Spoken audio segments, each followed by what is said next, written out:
2014 రాష్ట్రం విడిపోయిన తర్వాత ఎన్నికలు జరిగిన తర్వాత ఎన్డీఏ కూటమి ప్రభుత్వం అధికారంలో రావడం జరిగింది.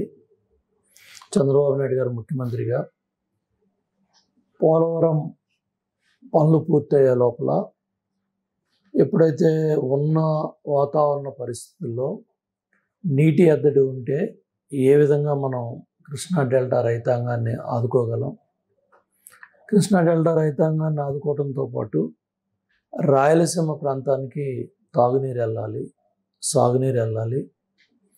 కియా లాంటి పరిశ్రమలు కూడా పక్క రాష్ట్రాలకు వెళ్ళిపోయే పరిస్థితులు ఉన్నాయి. ఇటువంటి పరిస్థితుల్లో కియా పరిశ్రమ మన రాష్ట్రానికి రావాలంటే మనం ఏ విధంగా రాయలసీమకు నీళ్లు తరలించగలం?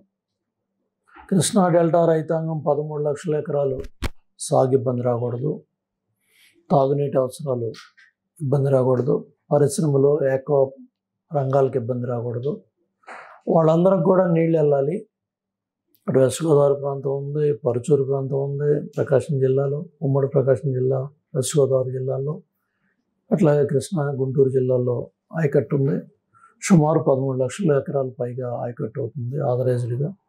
అనాథరైజ్డ్గా ఇంకా చెరువులు, కాలువలు బోళ్ళని వెళ్తూ ఉంటాయి. ఇవన్నీ కూడా దృష్టిలో పెట్టుకొని పోలవరం ప్రాజెక్టు పూర్తవ్వాలంటే 5 సంవత్సరాలు పడుతుంది ఎట్లేదన్నా. కాబట్టి వీటన్నిటిని దృష్టిలో పెట్టుకొని ఆయన చేసిన ఆలోచన, సంకల్పం పట్టించింది. దశాబ్ద కాలం 439 టీఎంసీలు వినియోగంలోకి వచ్చాయి.